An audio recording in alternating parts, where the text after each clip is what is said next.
Something I struggle with is we say that we value certain things. We ask parents what they want for their kids, and they say they value creativity, collaboration, all those things that you talked about.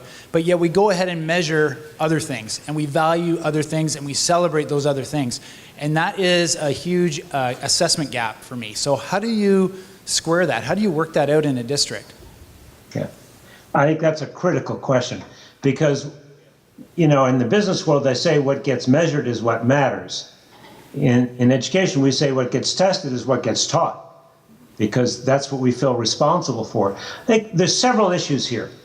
One is that we mistakenly believe that a computer-generated assessment is actually more objective than human assessment. But it's interesting, when I told the story of Google, you know, they've given up, you know, scanning, you know, transcripts and so on. They use collective human judgment informed by evidence to make their critical hiring decisions. And I think if you really look at what we're talking about, whether or not a person has developed a kind of a moral framework, a moral view, whether or not a person has really worked hard, and so whether or not a person has resilience and able to overcome from setbacks, a computer test will never tell us those things. So I think we have to, as educators, advocate that we want to be held to a higher standard of accountability.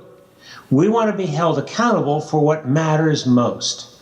Now, I have a simple motto: measure what matters most. You ask a community, what matters most is outcomes. What are the outcomes? Don't tell them about the 4 C's. Just ask your community, what are the outcomes that you think are absolutely critical that all young people must leave school with? And they'll tell you some version of the 4 C's. I've done it dozens of times over a decade. It's always the same. So then you say, well, guess what? We don't have tests for that, but we do have assessments, and that's the difference. You know, we think measurement is always about a test. Well, assessment is ongoing. So having said that, I think there are some new and very innovative ways to assess. There is something called the College and Work Readiness Assessment. It's an online test of analytic reasoning, critical thinking, problem solving, and writing. And it's a test that gives kids a simulated problem and asks them to think about how to solve it. It's a very, very good assessment. So we can use those kinds of assessments in addition to what may be the conventional test. Then we're also going to have to work with parents and the media to really understand the outcomes that matter most.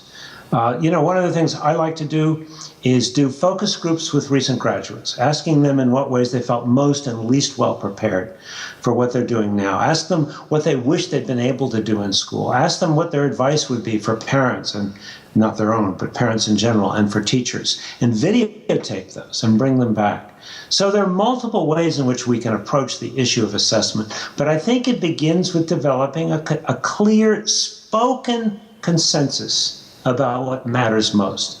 And then we educators say, okay, that's in fact what we're going to assess, and we're going to figure out how to do that through our R&D and through these other means. It's a great question. It's a critical question.